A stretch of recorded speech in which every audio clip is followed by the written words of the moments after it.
Hello everyone. My name is Pravesh and welcome to PK Padho and I am the curator of this series called NCERT Distilled. और हम बात कर रहे थे the Gupta period की in ancient Indian history. Before that, I would again like you to subscribe to this channel अगर आप इस तरह का कंटेंट देखना चाहते हैं। अगर आप एक एस्पिरेंट हैं, तैयारी कर रहे हैं, एंशिएंट इंडिया ने आपको बार बार धोखा दिया है, आप अपना फाउंडेशन अच्छे से बना सकते हैं बाय वॉचिंग दीज वीडियोस। मेरा पूरा कोर्स यूट्यूब पे कंप्लीट हो जाएगा बहुत जल्दी एंड आई वुड लाइक कि आप इसका पूरा पूरा फ़ायदा उठाएं। नोट्स के साथ वीडियोस साथ में है दोनों, आप इसका अच्छे से यूज़ करें और आप अपना फाउंडेशन स्ट्रॉन्ग करिए। और उसी के साथ साथ अब जब फाउंडेशन आपका स्ट्रॉन्ग हो जाए then you start focusing on the answer writing part as well as solving the MCQs। Alright, तो यही हमारा प्लान है। और हम जो अब बात कर रहे थे, हम जिस टॉपिक की बात कर रहे थे वो तो आपको जानते ही हैं कि हम गुप्ता एम्पायर की बात कर रहे थे। इससे पहले हमने सब कवर कर लिया। गुप्ता एम्पायर में जो जो हमारे इंपॉर्टेंट राजा थे, ये वाला हम लेक्चर, इसके जो प्रीवियस लेक्चर था वो इस पे बेस्ड था कि किस तरीके से श्रीगुप्त ने जो एम्पायर शुरू किया और चंद्रगुप्त ने उसकी असली नींव रखी, चंद्रगुप्त वन ने। उसके बाद आते हैं समुद्रगुप्त, समुद्रगुप्त के बाद चंद्रगुप्त टू, रामगुप्त आते हैं जो एक डिस्प्यूटेड है थोड़े से। उसके बाद आते हैं कुमारगुप्त, कुमारगुप्त के बाद आपके आते हैं स्कंदगुप्त, और स्कंदगुप्त के बाद जो एक डिक्लाइन है वो शुरू हो जाता है, जो कि आखिरी राजा हमें मालूम पड़ते हैं कि विष्णुगुप्त थे। और अब जो है फुडीश्रीज जो है जो आपके सामंत हैं उन्होंने टेक ओवर करना शुरू कर दिया है। उसका हम एक मैप देखेंगे और हम समझेंगे कि हाँ इस तरीके से सिस्टम हुआ होगा। हमने देखा किस तरह से हुणास ने आक्रमण शुरू कर दिया था स्कंदगुप्त के टाइम पे, और उसके बाद रिलेंटलेस जो है अटैक्स हो रहे थे और हर तरीके से डिक्लाइन हो जाता है फिर आपके गुप्ता एम्पायर का।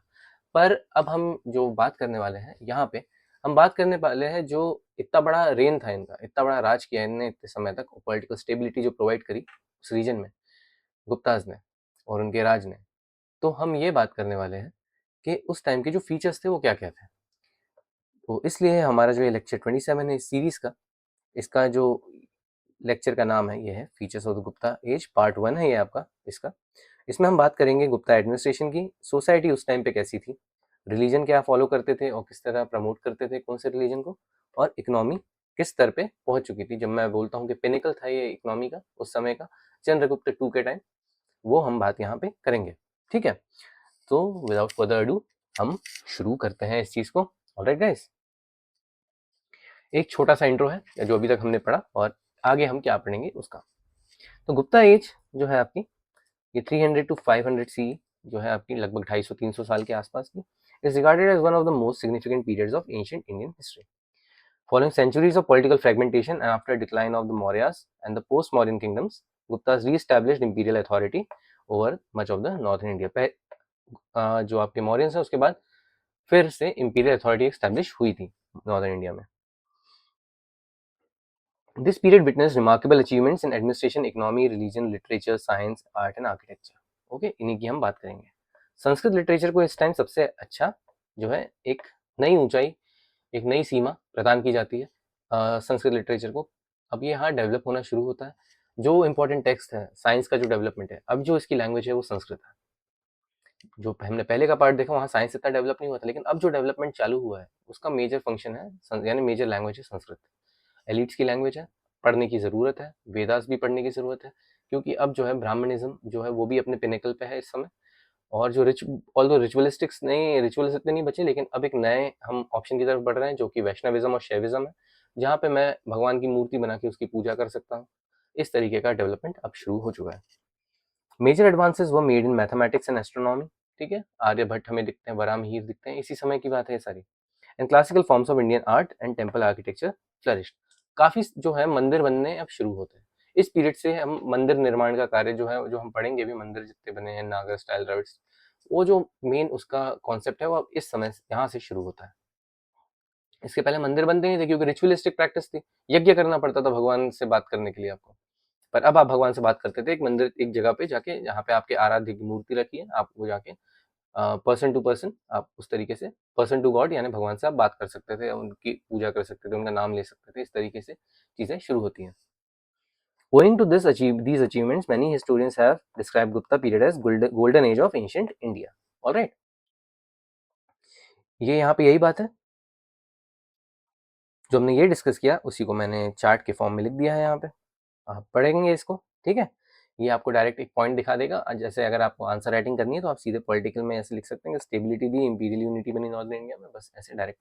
एजुकेशनल में बात करनी है तो डेवलपमेंट ऑफ सेंटर्स लेकर नालंदा, डन। तो इस तरीके से आप यहाँ बात कर सकते हैं, इसलिए मैंने ये चार्ट दिया है। क्रिटिकल पर्सपेक्टिव देखते हैं हम थोड़ा क्या है। तो गोल्डन एज जो है टर्म, ये क्या दिखाता है हमें, ये अचीवमेंट्स दिखाता है कल्चर, लिटरेचर, साइंस और आर्ट में उस समय का। उसके पहले ऐसी चीज नहीं देखी गई और ये एक टॉप लेवल था। इसके बाद से फिर अब ये माने गोल्डन पीरियड हम इसलिए बोलते हैं, क्लासिकल एज इसलिए बोलते हैं क्योंकि ना इसके पहले ऐसा कुछ आया ना, अब इसके बाद ऐसा कुछ आया। अब आई है चीज, अच्छी चीजें भी बनी है, लेकिन इसकी तरह एक नई चीज, एक नया मॉडिफिकेशन उस समय की सोसाइटी में देखने को नहीं मिलता। However the benefits of prosperity were not equally distributed across the society, ठीक है। क्योंकि ब्राह्मणिकल रिलीजन जो है आपका डेवलप होता है तो वर्ण व्यवस्था भी फिर से आगे बढ़ती है, वर्ण व्यवस्था और रिजिड हो जाती है। इस समय पे औरतों का, शूद्रों का, इन लोगों का हाल बहुत खराब हो गया था क्योंकि वर्ण व्यवस्था ने पूरी डायनामिक्स ही चेंज कर दी थी। अब जो है सोशल मोबिलिटी आप पा ही नहीं सकते थे, इतना इम्पॉसिबल हो चुका था इस समय पे। हम वो भी बात भी डिस्कस करेंगे इसमें। Social inequalities, restrictions on women, growing practice of land grants indicate that the period was not uniformly prosperous for all sections of the society. All right. इसका ये जो सिग्निफिकेंस है गोल्डन रूल का, वो ये है कि भाई हमें क्लासिकल फेस दिखता है एंशिएंट इंडियन सिविलाइजेशन का, जिस तरह क्लासिक का मैंने बताया, ना पहले ना बाद में। ये एक अपने आप में एक एरा जस्टिफाइंग सिस्टम होता है, क्लासिक सिस्टम जो होता है। Many cultural traditions that developed during this period continued and influenced Indian society for centuries. All right. पहले हम बात करेंगे एडमिनिस्ट्रेशन की। गुप्ता एडमिनिस्ट्रेशन किस तरह काम करता था। तो किंगशिप का नेचर क्या था, मोनार्की थी, प्रिंसिपल, ठीक है। प्रिंसिपल ऑफ मोनार्की फॉलो होती थी, राजा का बेटा राजा। इस तरीके से आपको एक सुनिश्चित करना पड़ता था कि आपका एक पुत्र हो, लड़का हो, जिसको अधिकार मिले आगे राज करने का। अगर वो नहीं होता था तो लीनेज एक ड्रॉ होती थी, प्रोजेनिटी बोलते हैं हम जैसे, प्रोजेमिनो नेचर। तो उसमें क्या होता था कि अगर मान लीजिए मैं राजा हूँ, मेरा लेकिन आगे कोई बेटा नहीं है, तो अगर मेरा भाई है, कोई ब्लड रिलेटिव है, उसका कोई बेटा है, तो ही कैन रूल। तो इस तरीके से जो मोनार्की का जो है प्रोजेनी वाला सिस्टम ये शुरू होता है। King was the supreme authority and exercise extensive powers in administration, military affairs, judiciary, revenue collection. ये सेम चीज हमने कहाँ देखी थी, ये हमने मॉरियंस में देखी थी लास्ट टाइम, ठीक है। मॉरियंस में ऐसा हुआ करता था, उसके बाद के राजाओं में इतना ये नहीं हुआ। Kingship was hereditary though there was no fix rule of primogeniture, जो अभी हम बात कर रहे थे कि succession by the eldest son वाला कॉन्सेप्ट नहीं था। अगर आप अपने आप को सिद्ध कर सकते हो, अगर आप उसी लाइन में, लेकिन लाइन में होना बहुत जरूरी है। अगर आप राजा बनने की लाइन में हैं, अगर आप एक युवराज हैं,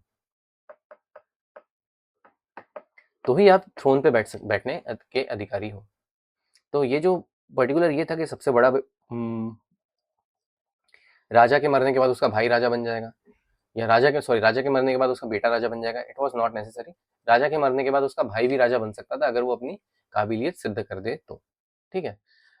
इसमें ये होता है, अगर जो आपका प्राइमोजेनिचर का सिस्टम होता है, जैसे मान लीजिए कि एक और एग्जांपल देता हूँ, जैसे मैं राजा हूँ, मेरे 3 भाई हैं, और ठीक है, मेरे 3 भाई होने के बावजूद भी अगर मेरी डेथ हो जाती है किसी वश, तो जो मेरा बेटा रहेगा, भले वो कितना भी छोटा हो, और जो बाकी मेरे 3 भाई हो, भले उन्हें कितना भी एक्सपीरियंस हो, अगला राजा मेरा बेटा बनेगा। ये प्राइमोजेनिचर का फंडा है। एल्डेस्ट सन, राजा का बेटा ही राजा बनता है, ओके। तो ये एक फंडा इसमें चलता है। जैसे हम ये सेम चीज हम देखते हैं, द जो आपका इंग्लिश रूल है, इंग्लैंड में जो आपका जो राजा है, वहां पे हम ये रूल देखते हैं। Gupta rulers adopted exalted titles such as महाराजाधिराज, ठीक है, परमेश्वर, परम भत्रका, ये सारे ये टाइटल्स यूज करते थे। इंपॉर्टेंट टाइटल्स है सारे, और आपको याद रखने की इन्हें जरूरत है। प्रीलिम्स में आ सकता है कभी भी कि वो सीधे पूछेगा what does the title that reflects the concept that the king was the supreme sovereign in the Gupta empire. तो वहाँ पे 4 ऑप्शन दिए रहेंगे, महाराजाधिराज भी होगा, वहाँ पे परमेश्वर भी होगा, परम भद्रका भी होगा। तो आपको पता होना चाहिए परम भद्रका की बात हो रही है, ठीक है जी। The king was regarded as the protector of dharma, social order and the varna system. ठीक है, वर्णा फिर से आ गए, इंपॉर्टेंट होता था ये, लोगों को अपनी जगह पे रखना इंपॉर्टेंट होता था। अगर आपको अपने राज को लेजिटिमाइज करना है, अगर ब्राह्मणों को आपको सपोर्ट करना है, तो आपको ये काम करना पड़ता था, चाहे आप इसे अच्छा समझे या बुरा समझे। उस टाइम तो नेचर ऐसा था लोगों का कि उसे अच्छा ही समझा जाता था, क्योंकि भाई धर्म ही वो है आपका। उस टाइम इतनी जो आपकी है इंटेलिजेंट थिंकिंग, और जो आप अभी क्वेश्चन आंसर कर सकते हैं, उस समय वो था ही नहीं पावर। जब हमने देख ही लिया कि सुप्रीम अथॉरिटी किंग है, तो जो उसने बोल दिया वही होगा। Despite strong royal authority, the king was assisted by minister and officials in the governance. Okay, और ये लोग कौन होते थे? ये लोग मोस्टली अपर वर्णास के होते थे, तो ये लोग बाकी लोगों को आने नहीं देते थे। इस कॉन्सेप्ट को हम बोलते हैं प्लेटफॉर्म इफेक्ट।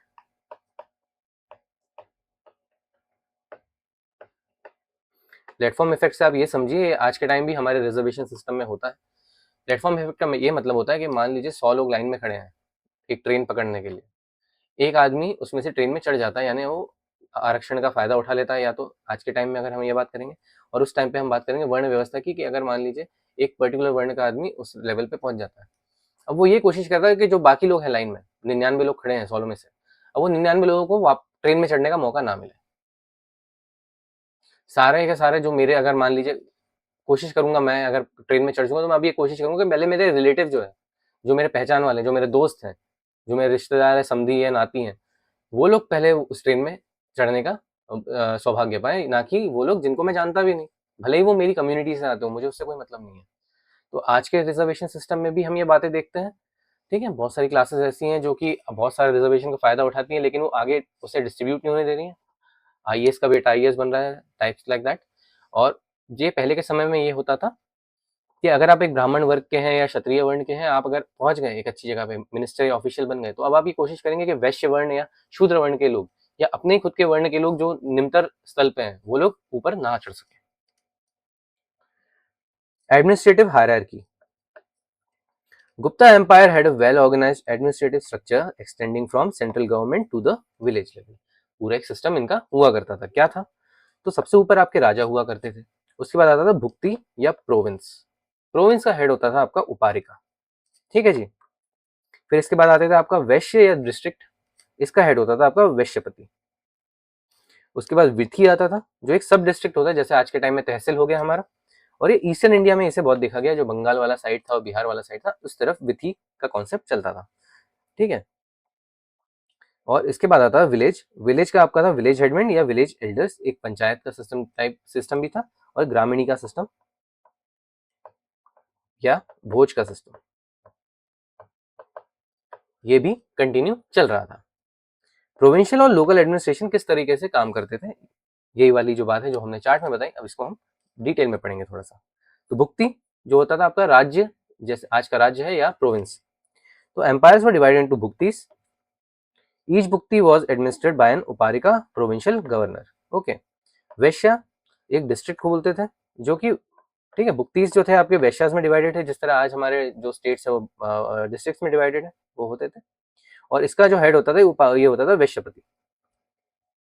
ठीक है, जैसे कलेक्टर होता है आज के टाइम पे, जैसे हमने मॉरियंस में देखा राजू कास्ट है, यहाँ पे वैश्यपति है आपके। विधि सब डिस्ट्रिक्ट, ये तहसील हो गया। ठीक है, और ये जो आपका वैश्यास थे विधि में डिवाइड रहते थे, अलग अलग तहसील हो गए, जैसे डिस्ट्रिक्ट के एक उस तरीके से। विलेज एडमिनिस्ट्रेशन कैसे काम करता था कि यहाँ पे एक विलेज हेडमैन हुआ करता था, जिसकी इंपॉर्टेंस बढ़ने लगी थी, क्योंकि अब लोकल लेवल पे डिसेंट्रलाइजेशन कर दिया आपने, तो अब टैक्स इसको कलेक्ट करना है, इसको कलेक्ट करना है। अब जो लोकल आपका खेत किसानी करने वाला आदमी है, क्या वो जाके राजा से बात करेगा? यार वो जाके किसी, मान लीजिए जैसे विलेज में है, तो क्या वो जाके किसी विथि के हेड से बात करेगा या किसी वो उपारिका से बात करेगा? जाके नहीं करेगा, ऑब्वियसली बात है। वो किससे बात करेगा? वो उस हेडमैन से ही बात करेगा। तो वो कितना भी चार्ज कर सकता था, वो बोलता है कि 10% दे दो, जबकि मुझे वहां जाके 6% चुकाना है, बाकी उसकी जेब में। तो इस तरह से क्लास डिफ्रेंसिएशन भी क्रिएट होता है यहाँ पे। और ये विलेज एडमिन ऑब्वियसली कौन होता होगा, ये आप समझ सकते हैं, ये वो होता होगा जिसको उस भाषा में कन्वर्स करने की के बारे में पता होगा, जिस भाषा में जो अपर ऑफिस में जो लोग हैं वो बात करते होंगे, जो कि भाषा थी संस्कृत। तो ऑब्वियसली यहाँ एक वर्ण व्यवस्था शुरू हो जाती है, कि क्योंकि ऊपर के 3 वर्णों को ही अधिकार था कि वो संस्कृत की भाषा पढ़ सके, गुरुकुल जा सके और पढ़ सके, सीख सके। तो ये कंट्रोल उनके हाथ में ही चला गया पूरा का पूरा। और वो अमीर होने लग गए, तो उन्होंने और पुश किया इस चीज को, जो मैंने प्लेटफॉर्म इफेक्ट के बारे में आपको बताया। अब और कोई नहीं आ सकता अंदर। इस वजह से जो ये टाइम था गुप्ता पीरियड का, ये बहुत ही रिजिड टाइम था वर्ण सिस्टम के लिए। वर्ण सिस्टम यहाँ पे बहुत ही एकदम ठोस हो जाता है। और अब आप इस वर्ण सिस्टम में अगर आप एक बार पैदा हो गए, अब ये आपका नसीब है आप किस वर्ण में पैदा होते हो, अब आप कुछ भी नहीं कर सकते। अगर आप शूद्र वर्ण में पैदा हो गए तो भैया गई आपकी लाइफ। इस तरह के का सीन था यहाँ पे। He manage village affairs with the assistant of village elders. Urban administration किस तरीके का चलता था?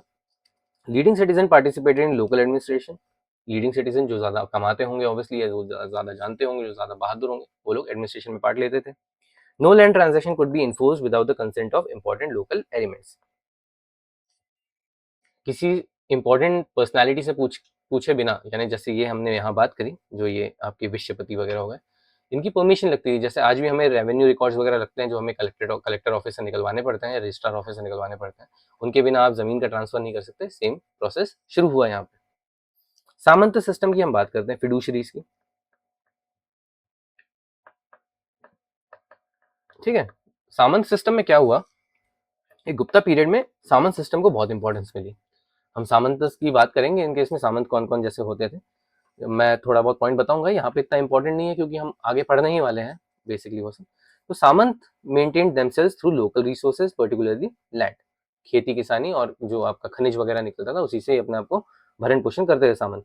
दे acknowledge Gupta supremacy and offered homage to the king. Game of Thrones, ये इसका रेफरेंस बहुत मुझे अच्छा लगता है इसलिए मैं देता हूँ। ये वही है, ये किंग्स लैंडिंग में जैसे राजा बैठे हुए हैं आपके जॉफरी, उसके बाद फिर आपके बाकी लोग आके नमस्ते सर बोल के जा रहे हैं और अपना जो है एक टैक्स या अपनी सर्विसेज उन्हें प्रोवाइड कर रहे हैं। They supplied military assistant whenever required. ठीक है, सिग्निफिकेंस क्या है इसका? Help the Gupta administrator vast territories. Gupta administration जो है इस वजह से बहुत सारे एक बहुत बड़े एरिया पे राज कर सका, क्योंकि उसने बोला से मेरे को टैक्स दे दो, जैसा तुमको रूल करना है करो, टैक्स देते जाओ। Reduce the burden on the central administration, क्योंकि अब इन्हें यहाँ से डायरेक्ट आपको लैंड वो नहीं करना है, आपको ऑर्गेनाइज नहीं करना है, ना आपको मिलिट्री ऑर्गेनाइज करनी है, ना आपको ऑफिशियल्स ऑर्गेनाइज करना है। जो उसका रेवेन्यू, जो भी उनका खर्चा लग रहा है, जो भी चार्जेस लग रहे हैं, वो आपको जो है आपका जो प्रोविंशियल गवर्नमेंट है, जो सामंत की गवर्नमेंट है, वो प्रोवाइड कर ही रही है। Later contributed to the growth of feudal tendency and decentralisation. इस वजह से फ्रेगमेंटेशन, जब वीक रूलर्स आने लगे तो फ्रेगमेंटेशन बढ़ गया, क्योंकि अब सामंत के पास इतनी ताकत है कि वो अपने आप को एक्सर्ट कर सकता है, तो वो इंडिपेंडेंट हो जाता था। मेरे को नहीं है जरूरत आपकी, मैं क्यों आपको टैक्स भरूं। तो इस तरीके से वो लोग इंडिपेंडेंट हो जाते थे। ब्यूरोक्रेसी किस तरीके की हमें दिखाई देती है, तो Gupta period witness the early emergence of bureaucratic system in India. पहली बार एक ब्यूरोक्रेटिक सिस्टम सामने आता है हमारे, एक हायरार्की बेस्ड और official order based bureaucratic system. बोला गया है तो काम करना है, बोला गया है तो काम होगा, नहीं होगा तो निकाल दिए जाओगे, इस तरीके का या पनिशमेंट मिलेगा। इस तरीके का जो रूल बेस्ड आपका एडमिनिस्ट्रेशन है वो यहाँ शुरू होता है। मुझे मौका में, जैसे मेरा ऑप्शनल सोशियोलॉजी है, ठीक है, तो अगर मुझे मौका मिलेगा तो मैं बिल्कुल सोशियोलॉजी भी पढ़ाऊंगा इसमें। तो सोशियोलॉजी में क्या था, सोशियोलॉजी में मैक्स वेबर का कॉन्सेप्ट है ब्यूरोक्रेसी का। ठीक है, बहुत ही अच्छा कॉन्सेप्ट है। उसमें बताता है भैया कि ब्यूरोक्रेसी में और एडमिनिस्ट्रेशन का डिफरेंस क्या है। Administration is a different thing, bureaucracy is a different thing. Bureaucracy is completely law based, rule based, hierarchy system. Rule based hierarchy is bureaucracy, जो किसके ऊपर काम करती है, जो कि पनिशमेंट के सिस्टम पे काम करती है। काम नहीं होगा तो पनिशमेंट दिया जाएगा। आज भी जो हमारा जैसे गवर्नमेंट का सिस्टम चलता है वो इस तरीके से चलता है कि अगर काम नहीं करोगे तो शो कॉज नोटिस मिल जाएगा। आप तुम सफाई देते रहो कि तुमने ये काम जो बोला गया था, तुम्हें जो ऑर्डर दिया गया था, वो काम क्यों नहीं हुआ है। अब वो काम सिर पैर का है या सिर पैर का नहीं है, वो आपकी मर्जी है। वो डिसाइड कौन करेगा? जो ऊपर बैठा है, जो ऊपर वाली कुर्सी पे बैठा है, वो डिसाइड करेगा कि काम सिर पैर का था या नहीं था। अगर वो बोलेगा था लेकिन करना इम्पॉसिबल है, तब भी आपकी नौकरी गई, ये मान लीजिए आप। तो इस तरीके से ब्यूरोक्रेसी काम करती है। Large number of administrative functions were performed by the professional officials. एक हमें इसमें मिलते हैं कुमार अमात्यस। ठीक है, ये मोस्ट इंपॉर्टेंट ऑफिशियल थे गुप्ता एडमिनिस्ट्रेशन के, और ये डायरेक्टली किंग्स द्वारा अपॉइंट करे जाते थे। कुमार अमात्यस ये क्या काम करते थे? एडमिनिस्ट्रेशन देखते थे, रेवेन्यू कलेक्शन देखते थे, जुडिशियल अफेयर्स भी देखते थे। ऑलराइट, प्रोविंशियल गवर्नेंस, इसको भी ये मैनेज करते थे। जिस तरीके से आजकल आपके चीफ सेक्रेटरी वगैरह होते हैं, एक स्टेट में, उस तरीके का इनका रोल हुआ करता था कुमार अमात्यास का। Probably receive salaries in cash, very important aspect, क्योंकि ऑल्दो बहुत सारी चीजें लैंड ग्रांट्स में अब जाने लग गई थी, लेकिन इनको अभी भी कैश में इनकी सैलरीज मिल रही थी। फीचर्स क्या है गुप्ता ब्यूरोक्रेसी के? Recruitment was not confined to upper varnas, और भी लोगों को मौका मिलता था, पर लेट गुप्ता पीरियड में ये चीजें खत्म हो गई थी। अभी भी इम्पैक्ट जो चल रहा है वो इसी की चीज का चल रहा है, जो आपने शुरू किया कहाँ से, जब कुशन एम्पायर खत्म हुआ आपने वहां से शुरू किया, तो जो सिस्टम चल रहा था वो चल रहा था, धीरे धीरे चेंज आया। लेट गुप्ता पीरियड या पोस्ट गुप्ता पीरियड ये चीजें खत्म हो गई, अब अपर लोअर वर्नास के पास जगह नहीं बची थी। One individual often held multiple offices, अपनी काबिलियत के दम पे और भी ऑफिसेस वो ले सकते थे। Many offices gradually became hereditary, हम बहुत सारे सरनेम्स देखते हैं जिनका प्रमोशन होता है इस समय पे, ठीक है। हम देखते हैं इसमें जैसे दीक्षित हो गए आपके, इनका डेवलपमेंट होता है इस समय पे, ठीक है। फिर इसमें आपके जो सरनेम हो गए जैसे उपाध्याय हो गए, इनका हमें डेवलपमेंट दिखता है। तो ये क्या है, ये हेरिडेटरी बन गए, एक पोस्ट होती है दीक्षित की, उपाध्याय की, एक पोस्ट होती है, अब यही नाम आपका बन गया है और आपका जो आगे वाली जो जनरेशन आएगी वो भी यही काम करेगी। तो इस तरह ये हेरिडेटरी हो गए कुछ office. Civil and military functions were frequently combined, जो कि डेलीगेट कर दिए गए थे किनको, प्रोविंसेस को। मौर्यन गुप्तन एडमिनिस्ट्रेशन में ये हमने एक छोटा सा टेबल बनाया है, या पढ़ सकते हैं कि किस तरीके से जो एडमिनिस्ट्रेशन था वो अलग अलग था इनका, ठीक है। जैसे नेचर यहाँ पे सेंट्रलाइज था, मौर्यंस में यहाँ पे डिसेंट्रलाइज कर दिया गया था। मौर्यंस में एक्सटेंसिव ब्यूरोक्रेसी थी, जो राजा से लेके चलता था नीचे ग्रामीणी तक, ओके। यहाँ पे जो थी स्मॉलर थी ब्यूरोक्रेसी थोड़ी, ये मोस्टली हाथ में दे दिया गया था प्रोविंसेस के, या आपके जो ये सब रहते हैं प्रोविंसेस के हाथ में छोड़ दिया गया था कि आप अपने हिसाब से ऑर्गेनाइज करिए। प्रोविंसेस यहाँ पे डायरेक्ट कंट्रोल था राजा का, यहाँ पे उपारिकास और फ्यूड्यूशरीज के थ्रू कंट्रोल किया जाता था इन्हें। रेवेन्यू जो हो गए आपके यहाँ स्ट्रॉन्ग था, स्टेट कंट्रोल बहुत, टैक्स मिलना है तो सीधे जाके आपके जो पाटलिपुत्र में जो ट्रेजरी है वहीं पे आएगा वो टैक्स। यहाँ पे ऐसा ही था, यहाँ पे ग्रांट्स का सिस्टम था कि ग्रांट्स दे दिए, तुम यार अपना मैनेज कर लेना, ये जो गांव है इनके टैक्सेस से अपने आप को मैनेज कर लेना, ये लेक बनवा देना या मंदिर का डेवलपमेंट करवा देना, ये अपने हिसाब से कर लेना, मैंने तुमको लैंड दे दिया है। ट्रेंड क्या था यहाँ पे, सेंट्रलाइजेशन का था, यहाँ पे फ्यूडल टेंडेंसीज बहुत इमर्ज होने लग गई थी, ओके। अब ये एक इंपॉर्टेंट है, ये प्रीलिम्स पर्सपेक्टिव से चार्ट आपका, ये आप पढ़ेंगे, ठीक है।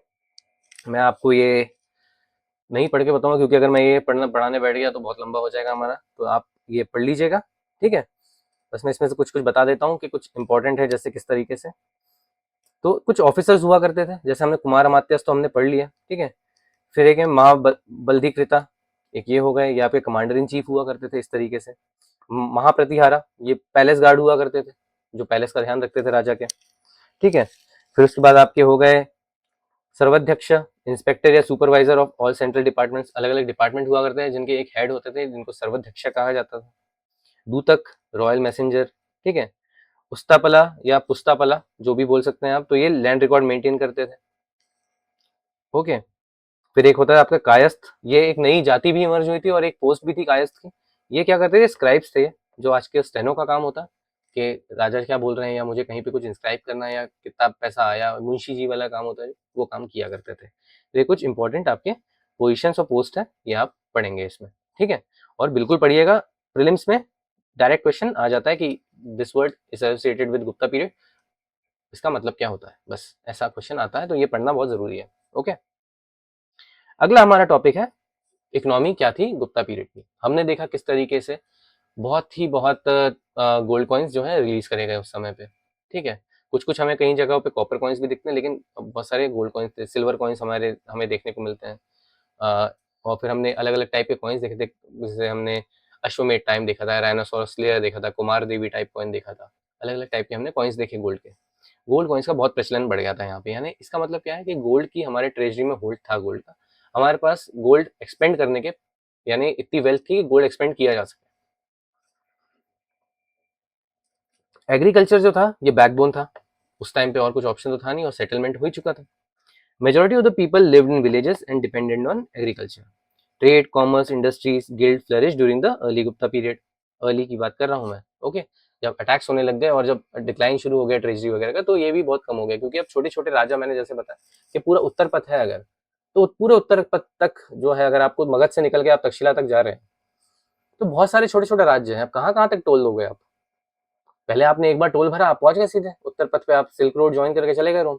लेकिन अब आपको छोटे छोटे राजाओं से डील करना है, हर जगह पे जहां भी जाओगे आपको टैक्स भरना है, तो वो भी कम होने लग गया बाद में। ओके, शुरुआत में जब तक कंसोलिडेटेड था तब तक तो ठीक था। Large number of gold coins indicate considerable economic prosperity, जो मैं अभी बात कर रहा था। And however the signs of economic decline begin to appear during the later Gupta period. तब भी हमें कुछ डिक्लाइन दिखता है, जब जैसे कि मैंने बताया ट्रेजरी कम होने लग गई और बहुत सारे लोग आ गए, टैक्सेस कलेक्शन बढ़ गया, इस तरीके से डिक्लाइन दिखता है हमें। एग्रीकल्चर की थोड़ी बात करते हैं। तो एग्रीकल्चर जो था ये चीफ ऑक्यूपेशन हो गया, लैंड रेवेन्यू से एसोसिएटेड था सब कुछ, ठीक है। जो स्टेट की मेन इनकम थी वो लैंड रेवेन्यू से ही आती थी। Expansion of agriculture was encourage through the settlement of new lands and land grants. किसी से पूछा गया कि तुमको खेती करते आती है, उसने बोला हाँ आती है, तो हाँ, तो एक जगह पड़ी है, जाओ जाके खेती करो, ग्रांट में दे दिया। क्या करना है मुझे इसके बदले, टैक्स देना है बस, नथिंग मोर नथिंग लेस। तो सारे खेत खलियान सब ऐसे ही बढ़ गए उसके उन समय पे। क्लासिफिकेशन क्या है लैंड का, तो इस तरीके के ये लैंड हुआ करते थे। इनमें से कुछ वर्ड हम अभी भी यूज करते हैं, ठीक है। क्षेत्र, कल्टिवेबल लैंड। किला, वेस्टलैंड, किला बोला जाता है, किला लिखा है किला, ठीक है। अपारता, जंगल या अनकल्टिवेटेड लैंड। वस्ती, हैबिटेबल और रेसिडेंशियल लैंड। अब हो गया वो बस्ती, प्रोनाउंसिएशन का चेंज हो गया। गोपत सराहा, पेस्टोरल और ग्रेजिंग लैंड। गोपत से गाय का आप रिलेशन निकाल सकते हैं। तो इस तरीके के लैंड के क्लासिफिकेशन थे गुप्ता पीरियड में, ये आप याद रखेंगे, this is very important. Okay, revenue system की कुछ बात करते हैं हम। तो लैंड रेवेन्यू जो था वो टैक्सेस के रूप में दिया जाता है। जैसे हमने पहले देखा कि टैक्सेस कैसे होते थे आपके, भाग, कर, शुल्क, ये हमने देखा था मॉडर्न पीरियड में, ठीक है। यहाँ भी हमें भाग देखने को मिलता है। भाग यानी, भाग का मतलब होता है हिस्सा, a fraction of something is भाग। बोलते नहीं, दो चार का दो से भाग किया तो दो बचा, उस तरीके से भाग किया जाता था। तो भाग मतलब हिस्सा होता है, और ये कितना होता है, 1/6 से 1/4 ऑफ एग्रीकल्चर प्रोड्यूस। लीनियंसी दिखानी है तो 1/6 कर दो, और अगर आपको स्ट्रिक्टनेस दिखानी है तो 25% कर दो, सीधे 1/4 देना है तुमको। किसी ने मान लीजिए नहीं दिया तो उसको बोल देते हैं कि अब अगली बार तुम ज्यादा दोगे तो 1/4 बोलना, बोल दिया उसको। Revenue was collected both in cash as well as in kind. अनाज भी लेकर दिया जा सकता है लैंड में, अगर यानी आपको रेवेन्यू में, या आप अगर आपने सामान बेच दिया आपका ऑलरेडी, तो जो कैश बचा है आपका उसमें से आप मुझे टैक्स दे दो। तो इस टाइप के ये टैक्स जो थे ये अवेलेबल थे, ठीक है। भाग, लैंड रेवेन्यू 1/6 होता था ये। फिर भोग होता था, periodic supply of fruit, flowers, firewood and provisions जो दिया जाता था। कर, periodic tax impose on the village, पूरा का पूरा। जिस तरह से आज प्रॉपर्टी टैक्स होता है उस तरह से कर होता था। बलि, वॉलंटरी ऑफरिंग, ठीक है। Udranga, tax of for maintenance, police security arrangements, ये दिया जाता है। Hiranya, tax paid in cash और गोल्ड। हली वक्रा, हली वक्रा होता था प्लो टैक्स, हल के लिए जो दिया जाता है, हल यूज करने के लिए जमीन पे दिया जाता था, जो वो हली वक्रा होता था। उपारिका, उपारिकर, सॉरी उपारिकरा, सेस होता था लैंड के ऊपर, किसी वजह से बारिश नहीं हुई या कुछ और कारण है तो सेस लगा दिया जाता था। क्लिप्ता या उपक्लिप्ता, ये tax on sales and purchase of land. तो मोस्टली जो अटैचमेंट है हमें देखने को मिलता है कि ज्यादातर चीजें लैंड से है या फिर प्रोटेक्शन से है, ठीक है। ये टाइप के आपको यहाँ पे टैक्सेस मिलते हैं। बर्डन किसके ऊपर आया इसका, पेजेंट्स के ऊपर। किस तरीके से, अगर मैं तुमसे टैक्स मांगूंगा, अब खेती हो रही है नहीं हो रही है कोई मतलब नहीं है मुझे, बारिश हुई है नहीं हुई है मुझे कोई मतलब नहीं है, तुम्हारे यहाँ शादी थी, तुम्हारे यहाँ कुछ भी था, त्योहार था, मुझे कोई मतलब नहीं। मैंने बोला मुझे हर साल इतना टैक्स चाहिए, हर सोइंग हार्वेस्टिंग सीजन मुझे इतना अनाज चाहिए तो चाहिए। ये चीजें शुरू हुई तो बर्डन बढ़ने लगा पेजेंट्स के ऊपर। Peasants had to provide animals, food grains, furnitures and other necessities for the maintenance of officials visiting the rural area. ये भी देना पड़ता था। जैसे मैंने कहा भोग, कि भाई कोई बड़ा आदमी आ रहा है तो उसको भोग के लिए उसको सामान दो आप। Whenever the royal army passed through a village, local people had to feed and maintain it. एक दिन के लिए रुक रही तो ठीक है, लेकिन अगर 10 दिन के लिए रुक गई तो अब कैसे खिलाएंगे, तो खिलाना पड़ता था। वो है यहाँ पे आप देखेंगे, मैंने एग्जाम्पल भी दिया है, यहाँ पे आपका लिखा हुआ है, ये देखिए आप, उदरंग भरना पड़ता है आपको। ओके, फिर विष्टि देखने को मिलता है। विष्टि का कॉन्सेप्ट यूनिक है यहाँ पे। विष्टि हम बहुत जो है वर्ड है ये हम यहाँ पे यूनिकली पढ़ते हैं। ये एक यूपीएससी क्वेश्चन पूछ चुका है इसके ऊपर, ठीक है, और हम इसे बार बार देखने को हमें मिलता है विष्टि शब्द यहाँ पे। विष्टि का मतलब होता है फोर्स लेबर। अब तुम हो, तुम्हारा परिवार है, क्या तुम टैक्स भर सकते हो? सपोज करो तुम्हारे यहाँ चाइल्ड बर्थ वगैरह हुआ है, और या फिर तुम्हारे यहाँ जो तुम्हारा बैल था वो मर गया, अब तुम खेत की जुताई नहीं कर सके, तुम राइट टाइम पे सो नहीं कर सके, और तुम्हारे यहाँ अच्छा अनाज नहीं हुआ, ठीक है, अब क्या करें? तो वो बोलते थे वो लोग कि एक काम करो, चलो तुम भी चलो, अपने परिवार परिवार के 2-4 लोगों को ले चलो, और अपन करते हैं क्या कि तुम अब एक दूसरे खेत में जाके मेहनत करो, वहां पे जो तुमको वहां से जो मिलता है पैसा, उससे मुझे टैक्स दो, ठीक है। या फिर अगर मुझे कुछ काम करवाना है पर्सनली, कि तुम एक काम करो यार, घोड़े चलाओ जाके खेत में, तो वो काम कर दो, तो उसे विष्टि कहा जाता था। तो सेंट्रल और वेस्टर्न इंडिया में villagers were subjected to vishti, that is a forced labour. बंधुआ मजदूरी कराई जाती थी इनसे, और it was rendered for royal officials, army, state workers. इन लोगों के लिए आपको ये सब काम करना पड़ता था। सिग्निफिकेंस क्या है इसका? कि बर्डन बढ़ गया पेजेंट्स के ऊपर, और फ्यूडल टेंडेंसीज हमें दिखती है। तो हम अब जो है नोबल्स और सर्फ्स, इन दोनों के बीच में अब सोसाइटी बंटने लगी। नोबल्स वो जो अपर पोजीशन पे है गवर्नमेंट में, और सर्व्स वो जो कॉमन पीपल है, जो खेती कर रहा है बेचारा, या कोई दूध बेच रहा है बेचारा, मांस बेच रहा है, वो कॉमन पीपल हो गए। तो अब आपको इनके लिए काम करना पड़ेगा फ्री में, बंधुआ मजदूरी करनी पड़ेगी अगर बोला जाएगा तो ये विष्टि है। तो यहाँ पे हमें फ्यूडल टेंडेंसी दिखती है। इन लोगों को जो है नोबल्स को फ्यूडल लॉर्ड्स भी बोला जाता है, अगर आपको पता हो तो। फ्यूडल लॉर्ड्स, जमीनें हैं मेरे पास, अब तुम एक काम करो, जमीन पे आके काम कर दो फ्री में, टैक्स मत देना, तो तुम्हारा लेबर यूज हो गया, मेरा काम हो गया। तो इस तरीके से काम करवाना पड़ता था, यानी इस तरह से काम होता था। लैंड ग्रांट्स किस तरीके से बटे? उस टाइम बहुत लैंड ग्रांट बटे। गुप्ता पीरियड के टाइम तक लैंड जो है लगभग लगभग बट चुका था, अच्छा लैंड, ठीक है। Land grant became a prominent feature of Gupta economy. Large tracts of land were granted to Brahmanas, religious institution, government officials, दे दिया जाता था। Land grant often transferred administrative and physical rights to the beneficiaries. अब तुमको वहाँ tax भी collect कर सकते हो, अगर तुमको एक लैंड दे दिया, वहाँ पे जो रहता है वो लैंड पे, उस पर tax collection, revenue collection, tolls, ये सब का तुम टैक्स भी तुम रखोगे, क्योंकि तुमको लैंड दे दिया गया है। और जो फिजिकल राइट्स है, जो जितना भी पैसा खर्च करना है अगर उसके ऊपर, अगर आप चाहते हो, अगर आप उसके मेंटेनेंस के लिए कुछ करना चाहते हो, तो वो भी आपके ऊपर है, आप उसी वहीं से पैसा निकालो। आप स्टेट के पास मत आओ, कि राजा से मत मांगो कि मुझे पैसा चाहिए मेंटेन करने के लिए, नहीं, आपका वो हो गया है, ठीक है। Historians considered this an important factor in the emergence of Indian feudalism. Zamindari system हम देखेंगे मॉडर्न इंडिया तक आते आते, फिर मेडिवल में हम इक्तादारी देखते हैं, तो ये सिस्टम फिर डेवलप होना शुरू ही हो गया लगभग। फीचर्स क्या है इस सिस्टम के? कि मैनी ग्रांट्स वर टैक्स फ्री, सरकार ने कुछ लिया नहीं, दे दिया।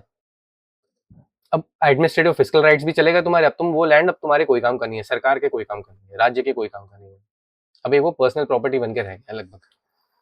Guarantees received rights to collect taxes from the peasants. अब जब तुमको ग्रांट मिल ही गया है और तुम्हारे पास ये पावर है फिजिकल और एडमिनिस्ट्रेटिव राइट्स की, तो तुम अपना हिसाब से जो टैक्स कलेक्ट करना है करो, चाहे मर जाए सामने वाला, कोई इशू नहीं है। Villages granted to beneficiaries could not be entered by royal officials. ये एक अच्छी चीज थी कि भाई अगर मेरे पास जमीन है मेरी, तो अब ये मेरी है जमीन, अब यहाँ पे कोई राजा का कोई आदमी आके नहीं देखेगा क्या हो रहा है क्या नहीं हो रहा है, अब आप अपना देख लो। मैं मेरे जमीन को जिस तरीके से इस्तेमाल करना चाहता हूँ, मुझे ग्रांट करी गई है, मैं उस हिसाब से इस्तेमाल करूंगा, मैं उसको कुछ उगाऊं चाहे ना उगाऊं। अब ये आपका पर्सनल मैटर नहीं है, ना आपका पब्लिक मैटर नहीं है, अब ये मेरा पर्सनल मैटर है। Physical and administrative concessions accompanied many grants. Impact क्या हुआ इसका? तो प्रीस्टली लैंडलॉर्ड जो है वो बढ़ने लग गए, क्योंकि ब्राह्मणों का इम्पैक्ट इतना ज्यादा था, लेजिटिमेसी चाहिए थी गुप्तास को, तो इन्होंने बोला कि भैया पूजा करवा रहे हैं, अश्वमेध यज्ञ हो गया, आपने कितने देखे कि सबने अश्वमेध यज्ञ करवाया। तो क्या दिया, और अश्वमेध यज्ञ में शतपथ ब्राह्मण में बोला गया कि 4 दिशाओं की जमीन दे दी जाती थी ब्राह्मणों को दान में, कुछ कुछ डिस्टेंस तक चारों दिशाओं में, जहां पे जैसे मान लीजिए यहाँ पे आपका वो हो रहा है, अश्वमेध यज्ञ इस रीजन में हो रहा है, तो ये और ये, तो ये रीजन चला गया ब्राह्मण को जिसने करवाई पूजा, अब वो उसका कुछ भी करे। तो ये wealthy class landlords, priestly landlords develop होना शुरू हो गया इस समय। ब्राह्मणिकल सुप्रीमेसी बढ़ती है इससे, क्योंकि इतना सारा लैंड मिल गया, तो ब्राह्मणिकल सुप्रीमेसी बढ़ी। Reduction in royal revenue, personal हो गया ये लैंड पूरा, प्राइवेट लैंड हो गया। अब मैं इस पे कुछ भी करूँ तो यहाँ पे मैं आपको रेवेन्यू क्यों दूँ? नहीं देना है मुझे, लेकिन मैं कलेक्ट कर सकता हूँ। अगर मैं वहाँ रहता हूँ और मेरे आजू बाजू पेजेंट्स रहते हैं जो काम करते हैं खेत पे, तो मैं उनसे लूंगा रेवेन्यू, ये मेरे पास अधिकार है। फ्यूडलिज्म बढ़ा इससे, और सेंट्रल अथॉरिटी है उसकी पावर में कमी आती है, सेंट्रल अथॉरिटी की पावर में। एग्रीकल्चरल एक्सपांशन हमें देखने को मिलता है क्योंकि because of new areas in the land grants. तो जब नए नए एरियाज कैप्चर करे गए, वो भी लैंड ग्रांट के थ्रू बांटे गए, तो एग्रीकल्चर में हमें थोड़ा सा एक्सपांशन मिलता है कल्टीवेशन का। और फॉरेस्ट लैंड जो है, इनको बहुत तेजी से एग्रीकल्चर में लाया गया, काट काट के पेड़, बहुत सारे जो एरिया है ये एग्रीकल्चर का हिस्सा बनता चला गया। ठीक है गाइस, तो मेन इसमें जो फ्यूडलिज्म की कहानी है बहुत इंपॉर्टेंट है। अब हम बात करेंगे इसमें ट्रेड एंड कॉमर्स की, कि ट्रेड किस तरीके से जो है इसका यहाँ पे इम्पैक्ट देखने को मिलता है। तो trade continue to flourish, commercial links थे हमारे इंडिया में पूरे के पूरे, जो छोटे और राज्य थे उनसे। वेस्टर्न एशिया में पहुंच गए थे, south east Asia, central Asia, China. ठीक है, यहाँ पे चाइना का मैंने ऑलरेडी हान डायनेस्टी का एग्जांपल दिया था, बहुत पॉपुलर डायनेस्टी थी। ये बोला जाता है कि आज के टाइम में भी हान डायनेस्टी का हर चौथे में 4 में से एक चाइनीज जो है वो हान डायनेस्टी का है आज के टाइम पे भी। तो इतनी बड़ी डायनेस्टी थी, पूरा कवर करके रखा था उन्होंने। इंटरनल ट्रेड किस तरीके से देखने को मिलता है कि भाई रोड, रिवर्स और मार्केट सेंटर्स ऑलरेडी अवेलेबल थे। उज्जैन, काशी, फिर आपका पाटलिपुत्र, फिर साकेत, ठीक है, कन्नौज, मथुरा, ये ऑलरेडी डेवलप थे area. Guild continue to regulate commercial activities, guild का काम चल ही रहा था, गिल्ड्स जो काम कर रही थी वो कंटिन्यू था। मैरीटाइम ट्रेड कहाँ देखने को मिला हमें? तो कुछ पोर्ट्स थे जहाँ से मैरीटाइम ट्रेड हुआ करता था, जैसे ये वही पोर्ट्स है जो पहले भी यूज हुआ करते थे। तो पोर्ट्स आर वेरी कॉमन, क्योंकि अब राज ले लिया तो जो आपके एसेट्स हैं वो तो डेवलप रहेंगे ही रहेंगे, कुछ शायद कुछ हो सकता है कुछ नया आ जाए, लेकिन ये वाले जो है ये हम सारे पढ़ चुके हैं लगभग। तो ईस्टर्न कोस्ट में ताम्रलिप्ति जो तमलुक है वेस्ट बंगाल में, ठीक है, ये most important port on the eastern coast located in the Ganga delta. ये कहाँ से कहाँ ट्रेड होता था? स्वर्ण भूमि म्यांमार, फिर यवदीपा जो जावा है आपका, और कंबोजा जो कंबोडिया है। वेस्टर्न कोस्ट, अब ये वो कंबोजा नहीं है, अफगानिस्तान वाला कंबोजा नहीं है, ये दूसरा कंबोजा है। ठीक है, वेस्टर्न कोस्ट में बरोच, बरोच आपका major port linking India with western markets. तो अरेबिया, ईरान, मेडिटेरेनियन रीजन, यहाँ पे पोर्ट होती, यहाँ पे आपका सामान जाता था। वेस्टर्न कोस्ट में एक और मिलता है आपको सोपारा करके, ये मुंबई के पास है, कमर्शियल पोर्ट था एक, ये भी अरेबिया और वेस्टर्न एशिया को केटर करता था। फिर एक कल्याण मिलता है वेस्टर्न साइड पे, ये आपका Arabia, Mediterranean, south east region सबको केटर करता था, ये मुंबई के पास पड़ता है, कल्याण आज भी है वहाँ पे। तो ये सारे हमें इंपॉर्टेंट मैरीटाइम ट्रेड रूट्स मिलते हैं। ओवरसीज ट्रेड कैसे होता था कि सिल्क इंडिया से भेजा जाता था। अब सिल्क का डेवलपमेंट जो हमने सीखा चाइनीज से, उसका डेवलपमेंट भी अब इंडिया में शुरू हो चुका था, और अदर लग्जरी गुड्स भी जाते थे, जैसे मसलिन, ये वाला क्लॉथ भी बहुत इंपॉर्टेंट है, मसलिन का क्लॉथ, मखमल का कपड़ा बोलते हैं हम जिसे, तो ये भी बहुत इंपॉर्टेंट है। Until about 550 AD, India maintained a commercial relation with Eastern Roman Byzantine Empire. Eastern Roman Byzantine empire जो है ये बेसिकली आपका मॉडर्न डे टर्की है। इस्लाम के आने से पहले उसे बेजेंटाइन एम्पायर कहा जाता था।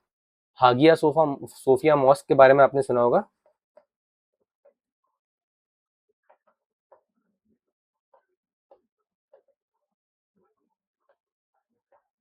ठीक है, ये आपका इस्तांबुल में है, जो कि सबसे बड़ा शहर है तुर्की का।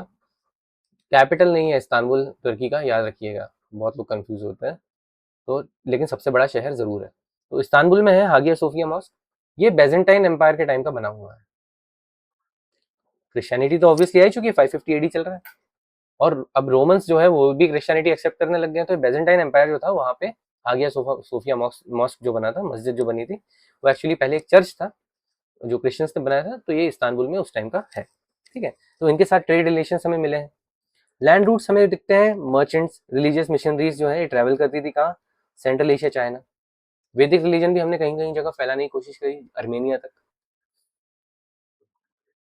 लगभग लगभग अर्मेनिया तक फैल चुका था वैदिक रिलीजन, जो आज का मॉडर्न अर्मेनिया है। वहाँ पे एक मंदिर मिलता है हमें, ज्वालामुखी माता का। अगर आप देखेंगे तो आप कभी गूगल करेंगे तो सर्च करिएगा ज्वाला मंदिर इन अजरबैजान, तो मिल जाएगा आपको। गिल्ड्स मिले हैं, कुछ श्रेणीज, ऑब्वियसली जो हम ऑलरेडी बात करते हैं, बैंक्स और रिलीजियस पेट्रन्स की तरह काम करते थे, अभी भी वो वही काम कर रहे हैं। तो corporate organisation, guild of artisans, merchants and traders, function रहते थे इनके, रॉ मटेरियल प्रोक्योर करना, ठीक है, प्रोडक्शन रेगुलेट करना, फिनिश गुड्स को मार्केट करना, और मेंबरों के इंटरेस्ट को मेंटेन रखना, किसी को कोई तकलीफ हो तो गिल्ड में जाके मदद ले सकता था। फीचर्स क्या है इनके? Guild maintain their own rules regulation and some guilds acted as banking institutions and they also enjoyed autonomy. अपने आप में एक पर्टिकुलर ऑर्गेनाइजेशन की तरह वो काम कर सकते थे। इंपॉर्टेंट गिल्ड सेंटर्स कहाँ मिलते हैं हमें? तो भीता करके एक जगह है, यहाँ पे आर्टिसन और ट्रेडर मिलते हैं। वैशाली में मिलते हैं हमें मर्चेंट्स एंड आर्टिसंस। मंदसौर में हमें सिल्क वीवर्स का गिल्ड मिलता है, मैंने पिछले लेक्चर में भी बात करी थी। बुलंदशहर में हमें ऑयल प्रेसर्स का गिल्ड मिलता है, तेली गिल्ड।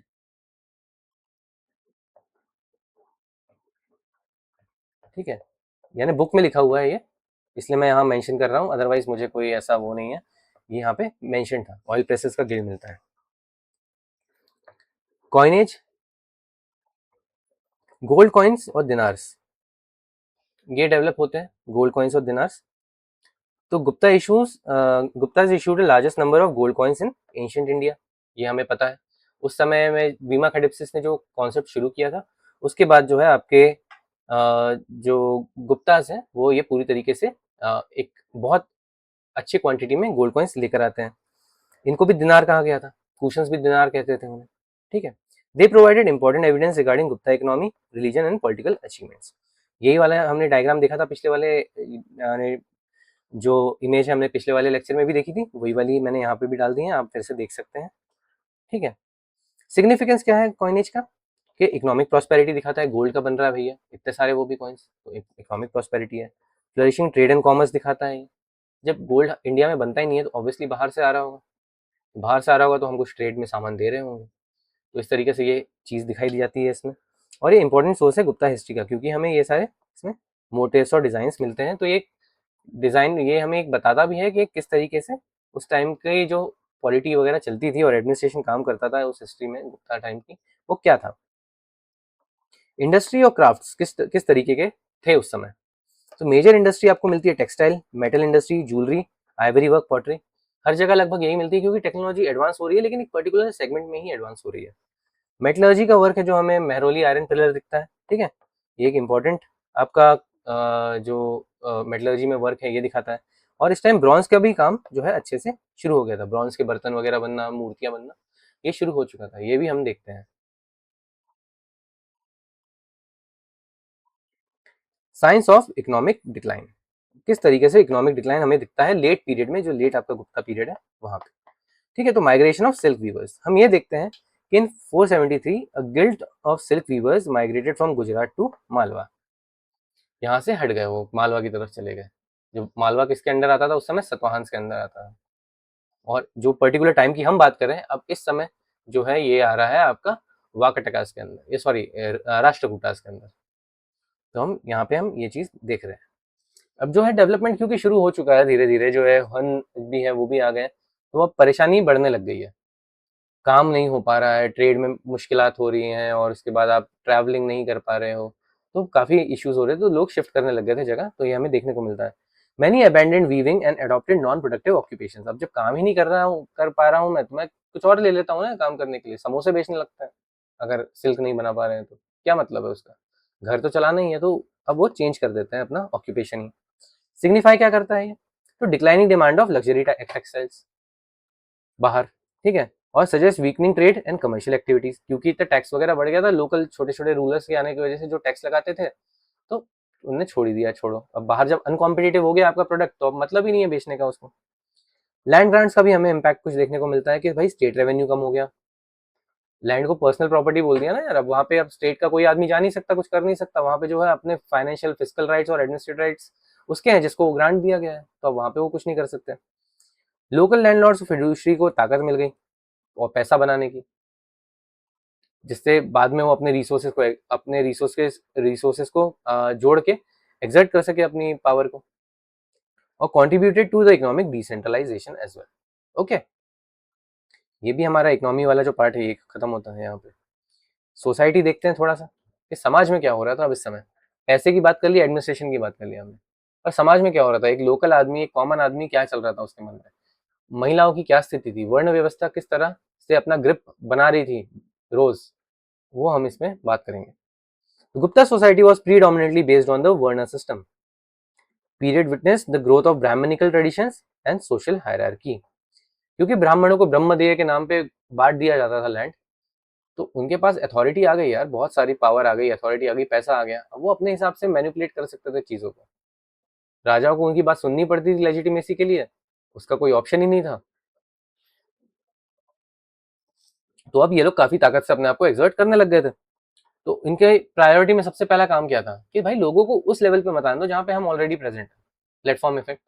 ऑलराइट, तो उनने सेपरेशंस बनाए कि अब तो तुम नहीं कर पाओगे भाई, अब तुम इस वर्ण से इस वर्ण में नहीं आ सकते, भले ही तुम कितने भी ज्ञानी हो या कितने भी बहादुर हो, आपको वही काम करना पड़ेगा जो आपका वर्ण जो है वो अलाउ करता है। At the same time some improvement occurred in the position of Shudras and women as well. जो हमने वैदिक काल में जो डिक्लाइन देखा था वहां से थोड़ा इंप्रूवमेंट तो है, ठीक है, लेकिन इतना नहीं है। इतना अब पैसा कमा सकते हो लेकिन उतना तब भी नहीं है, टैक्स तो आपको तब भी भरना है, बर्डन आप पे तब भी आ रहा है।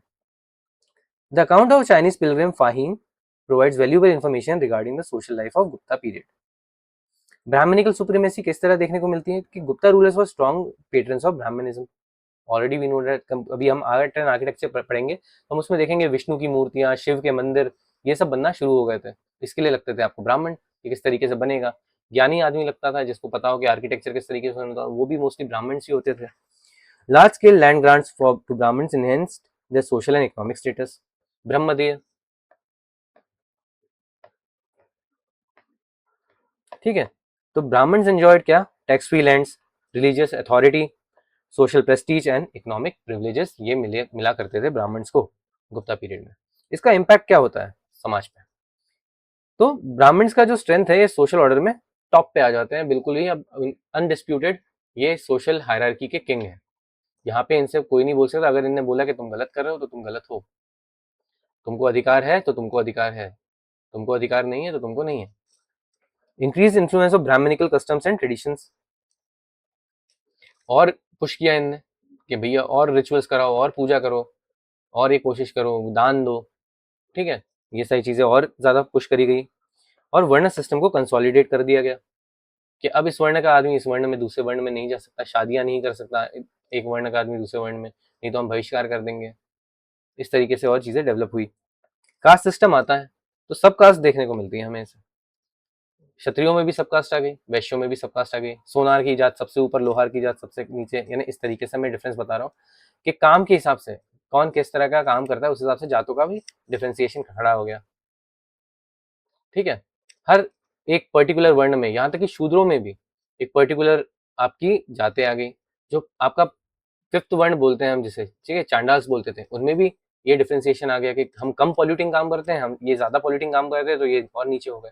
ये सबने एक्सेप्ट किया इस कॉन्सेप्ट को, किसी ने भी इस बात का रिवोल्ट नहीं किया, क्योंकि लेजिटिमेसी चाहिए थी उस सिस्टम में।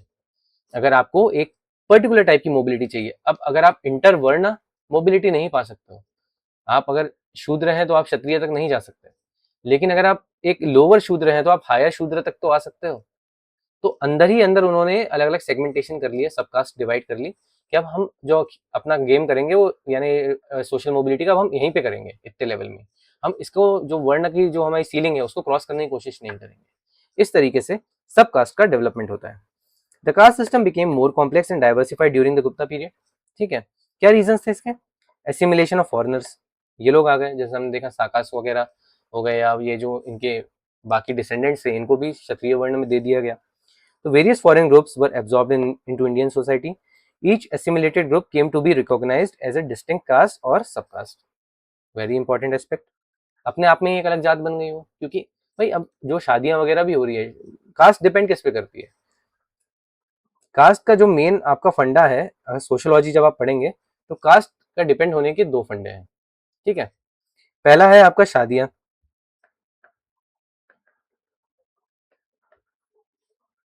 सबसे इंपॉर्टेंट एस्पेक्ट यही है।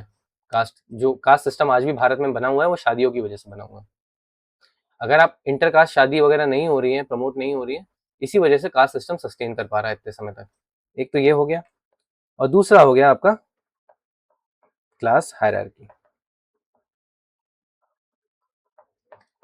कौन किस पोजीशन पे है, अगर एक हाई पोजीशन पे है तो वो उसको, उसके लिए कास्ट मैटर नहीं करती, उसके लिए क्लास मैटर करती है।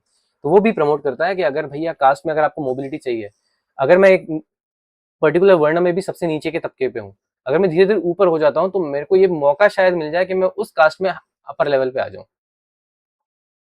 समझ रहे हैं आप? तो ये क्लास हायरार्की और मैरिजेस यही मौका देते हैं क्लास कास्ट को शिफ्ट करने का। और इसलिए ही भारत में आज भी लव मैरिज को इतना बुरी नजरों से देखा जाता है, इंटरकास्ट मैरिज को बुरी नजरों से देखा जाता है। इसका कारण यही है। Absorption of tribal communities. Tribal groups were gradually incorporated into Brahmanical society. पर इनको क्या बनाया गया? इनको सबसे लोअर वर्ण पे डाल दिया गया। Expansion of agriculture and land grants accelerated this process. जंगल काटा तो वो ट्राइबल्स जो थे उन्हीं को बोल दिया कि तुम ही खेती करो, ओके। और उनको उस पर्टिकुलर वर्ण में उनको एक टैक्स पेयर बनाने के लिए उनको बोला कि तुम भी वर्ण व्यवस्था का हिस्सा हो आज से। सोशल मोबिलिटी किस तरीके से देखने को मिलती है कि foreign groups absorb into Indian society in earlier centuries became integrated into the Varna order during the Gupta period. जैसे साकास थे आपके, ठीक है, फिर कुशंस, इनको क्या बोला गया? इनको बोला गया कि भैया तुम आज से Rajput.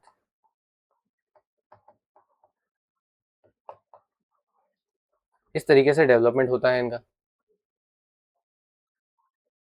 Increase in number of caste and subcaste बना इस वजह से, और सोशल स्ट्रेटिफिकेशन और गहराता गया। अब एक नई कास्ट इमर्ज होकर आती है, कायस्थ करके, ठीक है। ये जो है ग्रुप, जो ये एसोसिएटेड है रिकॉर्ड कीपिंग और एडमिनिस्ट्रेशन से। तो ये जो है गुप्ता पीरियड का एक इंपॉर्टेंट डिस्टिंक्टिव फीचर है, ठीक है। ये एक अलग चीज क्रिएट करता है गुप्ता पीरियड में, तो ये आप बात ध्यान रखेंगे अगर आपको कोई मेंस का आंसर लिखना है। तो एक डिस्टिंक्ट फीचर है गुप्ता पीरियड का, कायस्थ कास्ट का इमर्जेंस। शूद्रों की क्या पोजीशन थी? तो थोड़ा सा इंप्रूवमेंट देखने को मिलता है हमें कुछ रिस्पेक्ट में, कैसे कि राइट्स और प्रिविलेज कुछ तरीके के मिलते हैं इनको। अब ये रामायण महाभारत पुराण सुन सकते थे, लेकिन अभी भी वेदों से दूर थे, वेद नहीं पढ़ सकते थे अभी भी। ये चीजें पढ़ सकते थे, बस ये नहीं था, ये अलाउड था, ये अलाउड था, ये अलाउड था। Allowed to participate more actively in religious life, ठीक है, and could worship Krishna and other popular deities. नाम ही तो लेना है, नाम ले सकते हो, लेकिन आप यज्ञ नहीं करवा सकते, उपनयन संस्कार नहीं होगा अभी भी। पर अगर ईश्वर का नाम लेना चाहते हो तो लो, कोई दिक्कत नहीं है। सिग्निफिकेंस क्या देखने को मिलता है? Reflects the growing influence of भक्ति ट्रेडिशन, क्योंकि यही लोग सबसे दुखी थे आज के टाइम में। अब बुद्धिज्म जैनिज्म तो जा चुका था भारत से, लगभग लगभग गायब हो गया था मेन सर्कल में से। तो जो बचा वहां पे उन्होंने आसान रास्ता खोजा कि नाम लेना ज्यादा आसान है। एक ग्रंथ को संस्कृत में पढ़ने से तो मैं लोकल भाषा में नाम ही ले लेता हूँ ना ईश्वर का, तो ज्यादा आसान है। Broaden the participation of religious activities. यहाँ पे अब हमें पोजीशन ऑफ वुमेन भी देख लेते हैं थोड़ी सी, तो इंप्रूवमेंट देखने को मिलता है यहाँ भी हमें थोड़ा सा। Allowed to participate in certain religious activities, कुछ कर्मकांड में हिस्सा ले सकती थी महिलाएं, जैसे मैंने अग्निहोत्र की बात करी थी, या फिर जो आपका ये है आपका सत्यनारायण कथा, इनमें इनका इंपॉर्टेंस बढ़ गया क्योंकि कपल को बैठना पड़ता था, तो यहाँ भी इंपॉर्टेंस बढ़ता है इनका। और ये एपिक्स यानी यही आपके महाभारत रामायण और पुराण के को सुन सकती थी। वेदास से अभी भी दूर थे, वेद पढ़ने का अधिकार नहीं था। Limitation, society remain largely patriarchal and political and religious authority continue to be dominated by men. Important post वगैरह जो है ये नहीं दी जाती थी महिलाओं को इस समय। सती का एक हमें एविडेंस मिलता है, इसी समय का हमें सती का एक एविडेंस मिलता है। तो कहाँ मिलता है? तो ये हमें सती का एविडेंस मिलता है ईरन पिलर पे। सागर का हमने पढ़ा, ईरन मध्य प्रदेश में, वहां पे। तो earliest epigraphic inscriptional evidence of practice of sati belong to the Gupta period. बहुत इंपॉर्टेंट क्वेश्चन है अगर आप एमपीपीएससी देते हैं तो, और कभी भी यूपीएससी वगैरह भी पूछ सकता है इसमें। It is found in the Eran pillar inscription of Bhanugupta. राजा भानुगुप्त हुआ करते थे 510 एडी में, उनके इंस्क्रिप्शन में मिला है। तो क्या मिला है कि एक मिलिट्री ऑफिसर हुआ करते थे गोपराज, इनकी डेथ हो जाती है, ठीक है, बैटल में, लड़ाई में खत्म हो जाता है। तो इनकी जो पत्नी है वो अपने आप को उनके हस्बैंड की चिता पे झोंक देती है। तो यहाँ से हमें सती का एविडेंस मिलता है। This provide the earliest dated inscriptional evidence of Sati in India. तो वेरी इंपॉर्टेंट, इसलिए ये बन जाता है।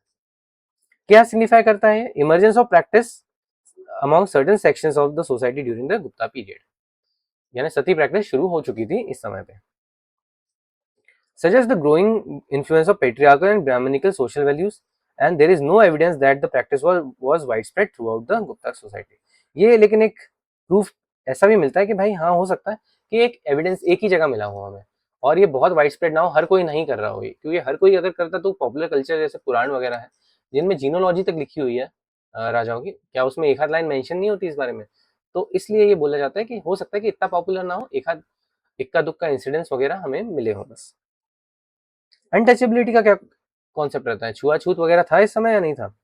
तो यहाँ पे बहुत ज्यादा बढ़ने लगता है गुप्ता पीरियड में, और अनटचेबल जो ग्रुप है वो भी इंक्रीज होने लगते हैं आपके, क्योंकि हमने भैया यहाँ पे इन लोगों ने बोला कि हम आदिवासियों को भी दे देते, उनको भी उसी कैटेगरी में धकेल दिया गया ये सिस्टम के द्वारा। ओके, चांडालास, हमने अभी केस स्टडी जब देखी थी चांडालास की, ठीक है, तो उसके बारे में फाहिन कुछ लिखते हैं कि ये बाहर रहते थे विलेज के आउटसाइड, ठीक है, and treated as socially excluded people. इन्हें बाहर, वो पूरे वर्ण व्यवस्था इन्हें शूद्रों से भी नीचे रखा जाता था, इन्हें पांचवा वर्ण कहा जाता था, और बहुत ही गलत किया जाता था इनके साथ, आज भी बहुत गलत किया जाता है इनके साथ। इनकर engage in the occupation such as meat handling, fishing, hunting, disposal of dead bodies, जबकि ये कितना अच्छा काम कर रहे हैं, साफ सफाई का काम करते थे, साफ सफाई रखते थे जगहों पर, उसके इन्हें जो है पैसे मिलते थे, तब भी इनके साथ इतना बुरा व्यवहार किया जाता था। ये क्या सिग्निफाई करता है? Reflects increasing rigidity of the caste system and indicates social discrimination and exclusion. Okay, मैं इससे एक बात करना चाहता हूँ चांडाल्स का सिस्टम, क्योंकि हमारे यहाँ पे आ गया, लास्ट टाइम मैंने नहीं करा था, मुझे थोड़ा अनकंफर्टेबल लग रहा था उस टाइम करना। मैं बस अभी एक बात बता देता हूँ कि अगर आप एक कोई ऐसे शहर में रहते हैं, कोई भी भारत का नॉर्थ इंडिया का स्पेसिफिकली कोई ऐसा शहर है जिसके बाहर एक गांव है, जिस गांव का नाम ये है, क्या है? अगर वो गांव का नाम ये है पचामा, तो आप भी इस ही सिस्टम का एक हिस्सा है, आपके साथ हिस्टोरिकली गलत हुआ है। पचामा उस एरिया को कहा जाता था जो कि करीब शहरों से जो बस्तियां हैं, जहाँ पे ये चार वर्ण रहा करते थे, उनकी बस्तियों से करीब 5-5, 10-10 किलोमीटर दूर रखा जाता था इन्हें। यहाँ पे चांडाल्स रहा करते थे, जो चांडाल ग्रुप है आपका, और इनके साथ इतना ऐसा सुलूक किया जाता, इतना गलत गलत कि इनसे ये सारे काम कराए जाते थे जिन्हें पॉल्यूटिंग काम कहा जाता है, जबकि वो काम कर रहे थे सफाई का, और उन्हें बाहर रखा जाता था इस व्यवस्था से।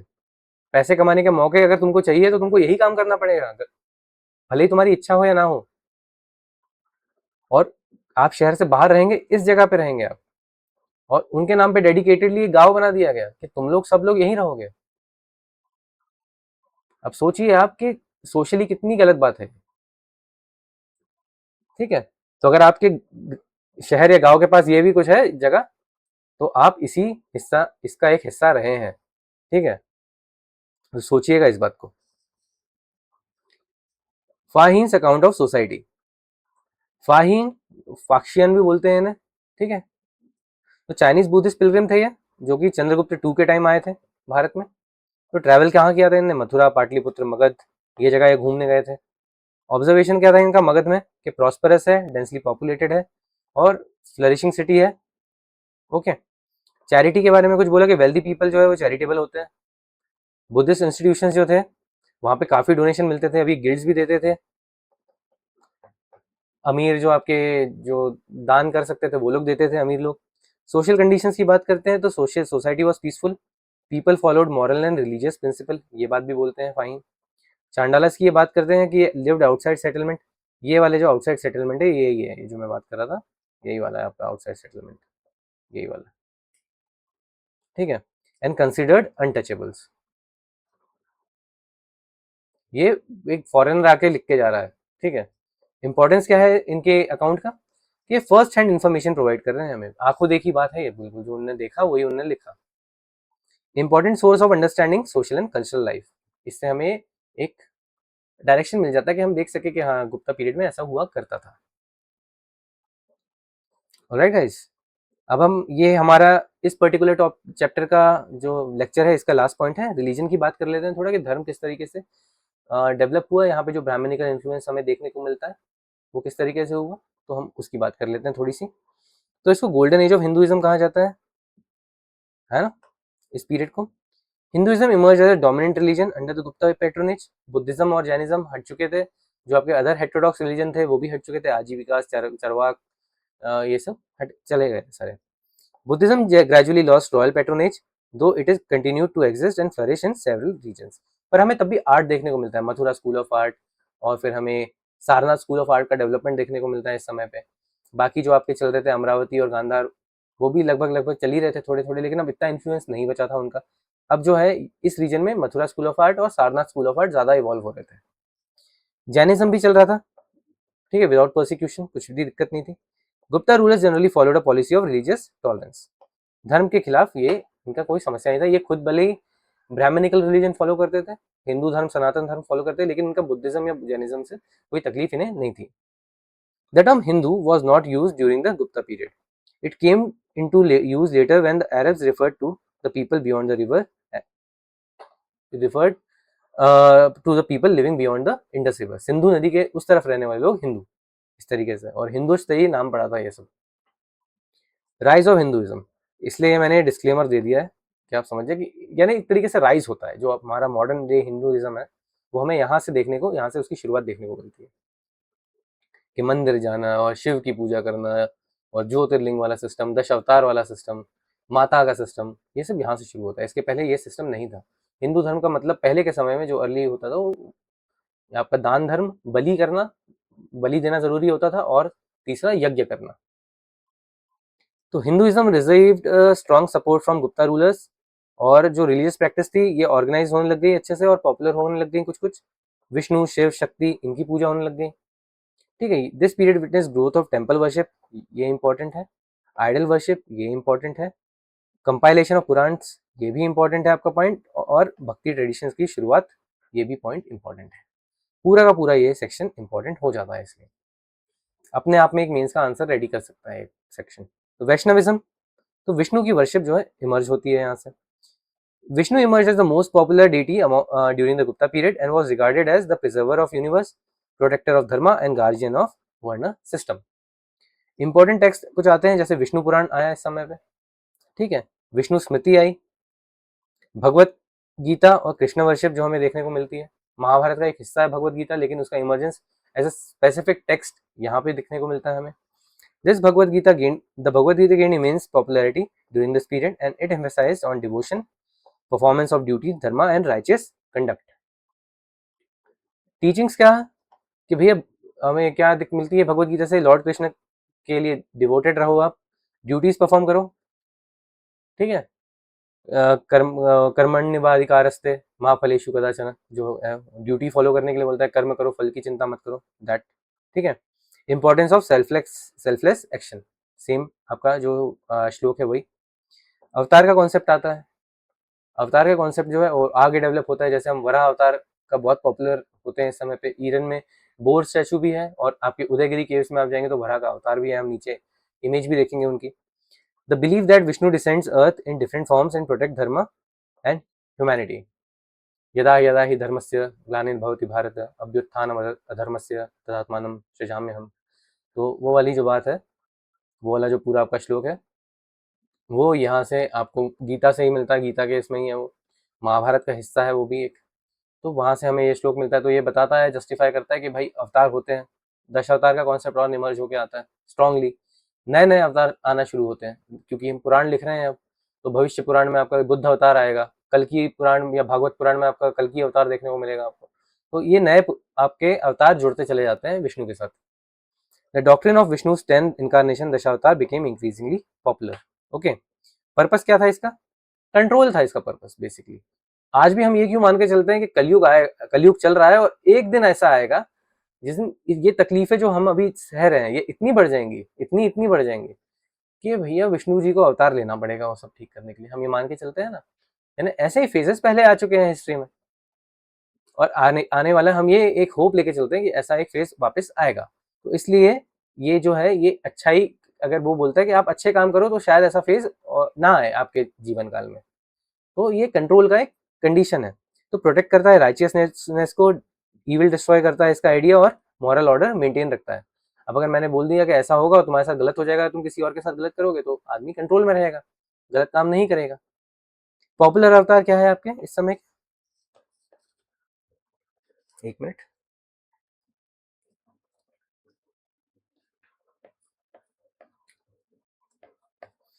राम, कृष्ण, वराह, नरसिम्हा, वामन, ये अवतार हमें देखने को मिलते हैं।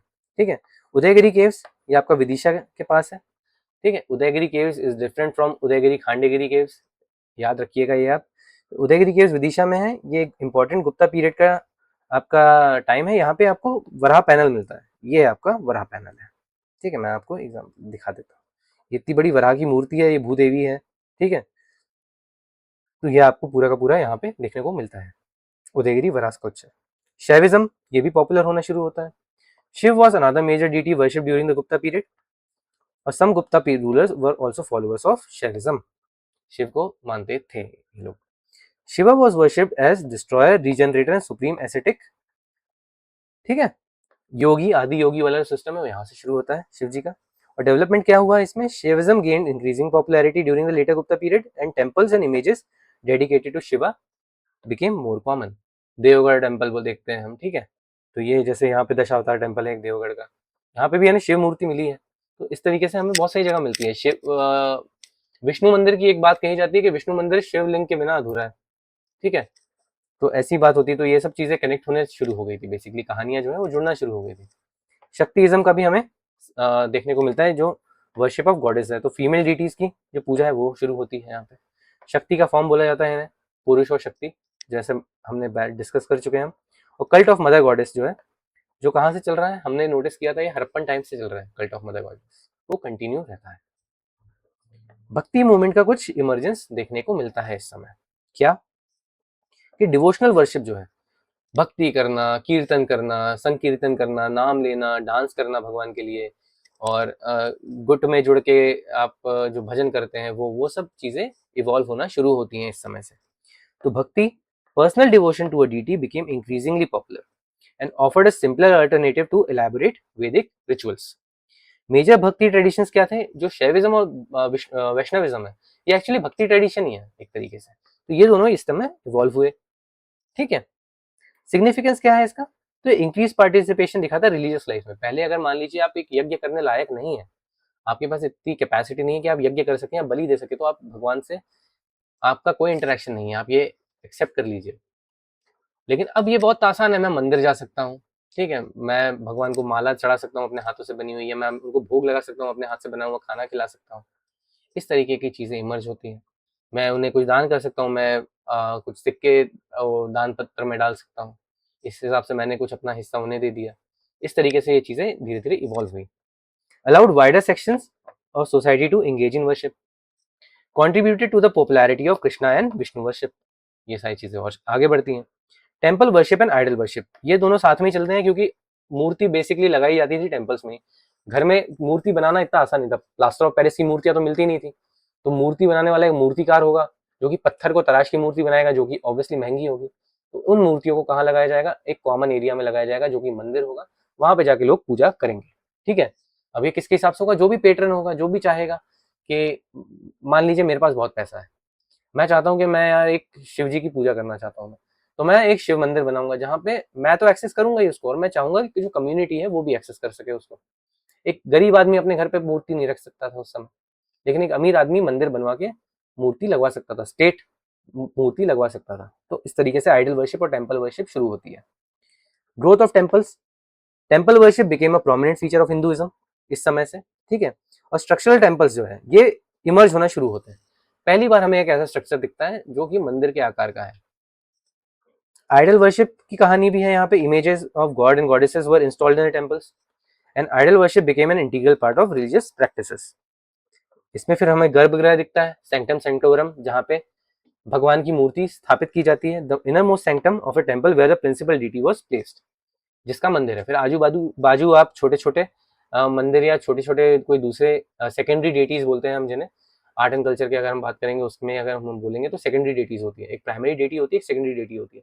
तो प्राइमरी डेटी जो है वो तो आपकी सेंक्टम सेंक्टोरम में होगी, गर्भगृह में होगी। उसके आजू बाजू और 3-4 मूर्तियां लगी होती हैं भगवान की। सिग्निफिकेंस क्या है इसका? Became the central feature of और लेटर हिंदू टेम्पल आर्किटेक्चर। ये जैसे एक है दशावतार टेम्पल है, देवगढ़ में है, यूपी में। ठीक है, ये एक इंपॉर्टेंट आर्किटेक्चरल मार्वल है गुप्ता पीरियड का। रिलीजियस लिटरेचर भी कुछ डेवलप होते हैं इस समय पे। तो एपिक्स का जो है कंपाइलेशन होता है, रामायण का जैसे कंपाइलेशन होता है इस समय पे। Revise and expanded during the Gupta period, attain the status of sacred religious text. Ramayana, Mahabharata, ये भी अपने फाइनल फॉर्म में आता है, जो 1 लाख इसके पूरे के पूरे श्लोक हैं, ये रेडी होते हैं इस समय पे। एंड भगवत गीता इसका एक हिस्सा बन जाती है इस समय।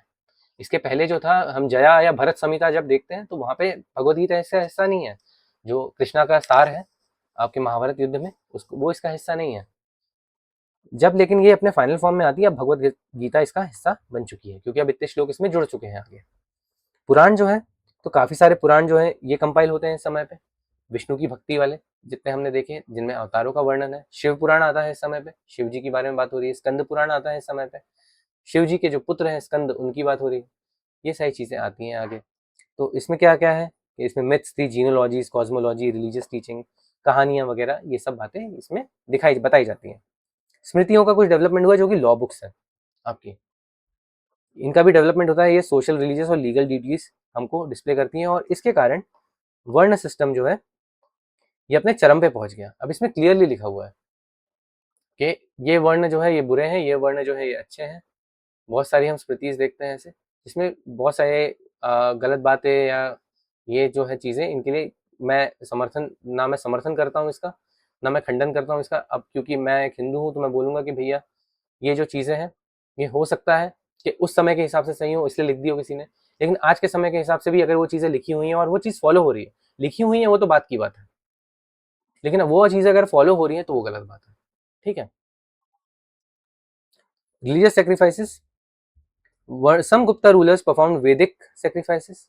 अश्वमेध यज्ञ हमने देखा, राजसूय देखा, ये सब ये करवाते थे परफॉर्म। अश्वमेध यज्ञ सबसे प्रेस्टिजियस माना जाता है, होता ही था। पर्पस क्या था इसका, assertion of imperial authority, demonstration of political supremacy, already discuss that. ठीक है।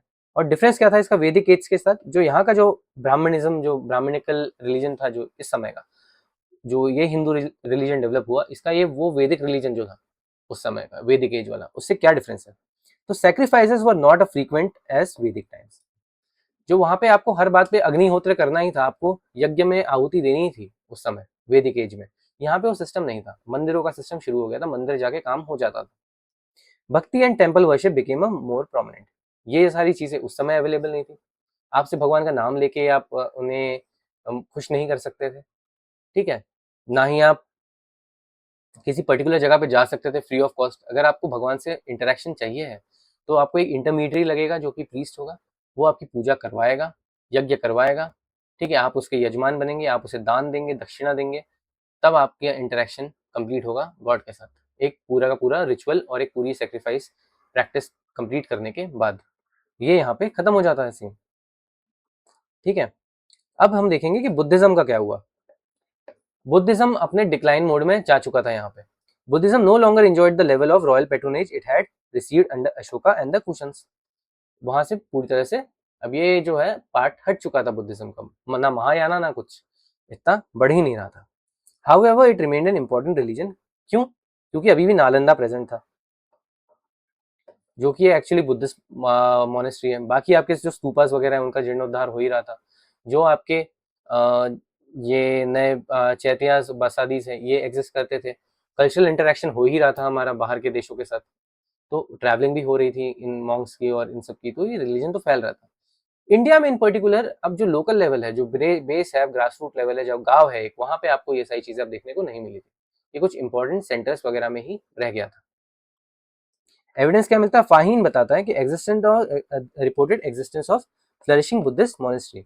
अब फाहीन ने गांव में ट्रैवल नहीं किया, फाहीन ने ट्रैवल कहाँ किया, बड़े बड़े शहरों में, तो उन्हें मॉनेस्ट्रीज दिखी। Nalanda emerge as a major centre of Buddhist learning. ठीक है। महायाना बुद्धिज्म का एक बहुत बड़ा सेंटर बन के उभरा था नालंदा उस समय पे। कॉन्ट्रीब्यूशंस क्या है कि बुद्धा की बहुत सारी इमेज मिलती है हमें सारनाथ और मथुरा स्कूल में। डेवलपमेंट मैंने जो बताया सारनाथ और मथुरा स्कूल का, उसमें बुद्ध की इमेज बहुत सारी मिलती है। अभी जैसे हम ये बात करेंगे, यहाँ पे तो नहीं है, यहाँ पे मैं बताता हूँ आपको। जैसे ये देखिए, बुद्ध की इमेज मिलती है, गुप्ता पीरियड के टाइम की है। ठीक है। ये सारनाथ स्कूल की हमें बुद्ध की इमेज मिलती है, ये गुप्ता पीरियड के टाइम की है। तो ऐसे डेवलपमेंट तो हमें दिखता है। Jainism during the Gupta period, अब जैनिज्म में क्या हुआ था कि जैनिज्म जो है वो सर्वाइव कर रहा था कहाँ पे, लेकिन ट्रेडर कम्युनिटी में। ये लोग इसे फॉलो कर रहे थे और ये लोग लेके चल रहे थे आगे, इनको कोई इतना इंटरेस्ट नहीं था, क्योंकि कुछ ज़्यादा इंटरेस्ट था नहीं। ये लोग अच्छा पैसा वैसा था इनके पास, तो इनको उस लेवल पे जाने की ज़रूरत नहीं थी कि ये पंचवर्ग में, ये चतुर्वर्ग में आना चाहें या आगे बढ़ना चाहें। क्योंकि क्या हो रहा था, अब अगर आप वापस से कन्वर्ट करने की, आप वापस से अगर वैदिक धर्म में आने की कोशिश कर रहे थे ना, तो ब्राह्मण और क्षत्रिय ये लोग के सिंडिकेट में मिलके, अपर वर्णा से सिंडिकेट से मिलके ये लोग आपको बोल रहे थे कि अब तुम लोअर वर्ण में जाओ यार, अपर वर्ण में आने की कोशिश मत करो, भले ही तुम्हारे पास कितना ही पैसा हो जो भी हो। तो इन्होंने बोला कि मेरे को आना ही नहीं है, मैं जो है मेरा चल रहा है और मेरे राजा जो है वो कोई तकलीफ नहीं दे रहे हैं मेरे को, तो मेरे को मेरा प्रोसिक्यूशन हो नहीं रहा है, तो मेरा यही धर्म ठीक है मेरे लिए। तो ये चलता रहा। Jain communities carried on their religious activity peacefully, there is no evidence of persecution by the Gupta rulers. उन्हें कोई तकलीफ नहीं दी गुप्ता रूलर्स ने इनको। रिलीजियस टॉलरेंस कुछ तरीके से देखने को मिलता है कि भाई Gupta rulers followed a policy of religious tolerance, Buddhism और जैनिज्म चलता रहा, परसिक्यूशन नहीं हुआ इनका। और ये सिग्निफिकेंस इसका ये शो करता है कि सोशल हार्मनी थी उस समय थोड़ी बहुत, और allowed multiple religious traditions to coexist peacefully. ये सब जो है डेवलप हो सके अपने आप में, थोड़े थोड़े थोड़े थोड़े टाइम के साथ हो सके। ऑल्दो जो सबसे ज्यादा आपको स्ट्रेंथ मिलती है जिस रिलीजन को इस समय पे, वो ब्राह्मणिज्म और वैष्णविज्म वगैरह ये था। अब जैसे हमें एक रेड सैंडस्टोन की विष्णु की मूर्ति मिलती है इस समय की, ठीक है। अब इसमें कुछ कुछ एलिमेंट्स हैं जो आपके रिलेट करते हैं इससे, बुद्ध की मूर्तियों से। अब अगर मैं ऐसा बोलूंगा, क्योंकि मैं कोई कंट्रोवर्सी क्रिएट नहीं करना चाहता, ठीक है, लेकिन जो मैं कॉन्सेप्ट बताऊंगा आपको, उसको आप प्लीज समझने की कोशिश करिएगा। जो चक्र का सिस्टम है, सुदर्शन चक्र है हमारे भगवान विष्णु के हाथ में, ठीक है। इस चक्र का सिस्टम आता है धर्म चक्र से, जो कि एक बुद्धिस्ट सिंबल है। क्योंकि पहले जो सबसे पहले जो अर्लीस्ट मूर्तियां भारत में डेवलप हुई वो बुद्ध की मूर्ति थी, जिसमें धर्म चक्र था, अशोका के धर्म चक्र हमने देखे हैं। वहीं से रिलेट करके जब इलेबोरेट किया जाता है, और जब आर्टिस्टिक एक किसी को क्या बोलते हैं, विजन की तलाश होगी, किसी ने मान लीजिए कोई बोल रहा होगा मुझे एक विष्णु भगवान की मूर्ति बनानी है, तो उसने सोचा होगा कि हाँ इनके हाथ में भी चक्र होना चाहिए, तभी जाके। अब ये देखिए, अभी हम जो देखते हैं कि विष्णु के हाथ में चक्र किस तरीके से, इस तरीके से है, ये यहाँ पे इस तरीके से क्यों है इनके हाथ में चक्र, सोचिए आप इस चीज को। गदा है इसके हाथ, इनके हाथ में पनिशमेंट के लिए, लेकिन यहाँ पे आप देखिए कि चक्र कहाँ पे है। इस तरीके से ये चीजें इमर्ज होती हैं। अब जो हमारा जो क्राउड है, बेसिक जो नॉर्मल जनता है भारत की, वो बात ये सुनने को ही तैयार नहीं है बिल्कुल। वो ये बात समझती ही नहीं है कि भैया हाँ ऐसा कुछ हो सकता है। सोच के तो देखिए, आप एविडेंस पे थोड़ा तो विश्वास करके देखिए, अब एविडेंस देखिए और उसके बाद अपना थोड़ा सा लॉजिक लगाइए कि हाँ क्या ये हो सकता है। अगर आपको, आप एग्जाम देना चाहते हैं, आप अधिकारी बनना चाहते हैं, तो आप मुझे खुद बताइए, आप वो इंसान बनेंगे कि जो लोगों को समझाता है चीजें कि ये देखो भाई ये एविडेंस मिला है, ये इस तरीके से होगा, ये आपके हिसाब से नहीं होगा, या आप इमोशंस में आके बोल देंगे नहीं नहीं नहीं हमारा ये धर्म सही कहता है, नहीं नहीं हमारी किताब में ये लिखा हुआ है, आप ये बात करेंगे। आप एक लॉजिकल बात करेंगे जो एविडेंस के ऊपर बेस्ड हो ऑब्वियसली, तो आपको ये सारी चीजें एक्सेप्ट करने की आप में होनी चाहिए शक्ति। कोई भी कहीं पे भी सर्वोपरि नहीं है, कोई हर किसी ने किसी से कुछ ना कुछ लिया हुआ है। मोटिवेशन मान लीजिए आप, या आप उनसे ये मान लीजिए कि इंस्पिरेशन ली हुई है, कहीं ना कहीं से कुछ ना कुछ आया है। कोई भी आइडिया, बहुत कम आइडियाज होते हैं जो सेल्फ डेवलप्ड होते हैं, और पर्टिकुलरली इंडिया में जो इतना डाइवर्स है, आपने कहीं ना कहीं से कुछ ना कुछ पिक जरूर किया होगा। तो ये आप, ये विष्णु भगवान की मूर्ति देख सकते हैं, ये रेड सैंडस्टोन की मूर्ति है इनकी, ठीक है। चारों हाथ हैं इसमें विष्णु भगवान के, ये पहली बार ऐसा इमर्ज हुआ था, चार हाथ वाले चतुर्भुज मूर्ति बोलते हैं हम इन्हें, ठीक है। और ये गुप्ता एरा की मूर्ति है, और ये स्कूल ऑफ आर्ट है आपका, मथुरा स्कूल ऑफ आर्ट, ठीक है। रेड सैंडस्टोन है क्योंकि रेड सैंडस्टोन आपका मथुरा स्कूल ऑफ आर्ट में यूज होता था, तो आप ये बात ध्यान रखेंगे, ठीक है गाइस। इसी के साथ हमारा ये वाला जो लेक्चर है ये खत्म होता है। हम ऑलरेडी जो पिछले लेक्चर में, जो हमारा इसके पहले का जो लेक्चर था, उसमें हमने रूलर्स कवर कर लिए थे। यहाँ पे हमने एडमिनिस्ट्रेशन, आपका सोसाइटी, इकोनॉमी और रिलीजन फॉलो कवर कर लिया। अगले इसमें हम जो करेंगे, हम education, learning, literature, art and culture, ये वाला बात हम करेंगे अगले लेक्चर में इसमें। ऑलराइट गाइस, तो बस मैं ये चाहता हूँ कि आप ये सारे जो लेक्चर्स हैं इसे फॉलो करिए, आप मेरे चैनल को सब्सक्राइब करिए, मुझे टेलीग्राम पे ही फॉलो करिए for the notes. That's all that I want from you, as well as I want you to study immensely for cracking the exam, not just studying for knowledge. ज्ञान के लिए मत पढ़िए, पेपर निकालने के लिए पढ़िए। ज्ञान नहीं आता है काम में इतना जितना आपका पेपर निकालने का सिस्टम काम आएगा, ठीक है जी। और अगर आप पेपर निकालने के हिसाब से पढ़ेंगे तो आपको ज्ञान अपने आप आ ही जाएगा दोस्त। सिर्फ ज्ञान अर्जित मत करिए, प्रैक्टिस करिए उसकी, एमसीक्यूज लगाइए। जैसे जैसे मैं पढ़ाता जा रहा हूँ, कोई भी एमसीक्यू की बुक हो गई आपकी, ठीक है, कोई भी बुक, जिस भी आप एमसीक्यू की बुक से पढ़ते हैं, वो एमसीक्यू की बुक उठाइए, पीवाईक्यूज होंगे उसमें, एमसीक्यूज होंगे, उसको लगा डालिए। इतना मत सोचिए, कहीं ना कुछ इन्फॉर्मेशन काम आ जाएगी। या 2 मेंस के आंसर लिख लीजिए अपने हिसाब से क्वेश्चन बना के, वो ढूंढ लीजिए आप, पीवाईक्यूज में मिल जाएंगे आपको, ठीक है। Alright guys, so I will see you in the next lecture. Till then मस्त रहो, पी के पढ़ो, खुश रहो और बिल्कुल टेंशन मत लो। बाय।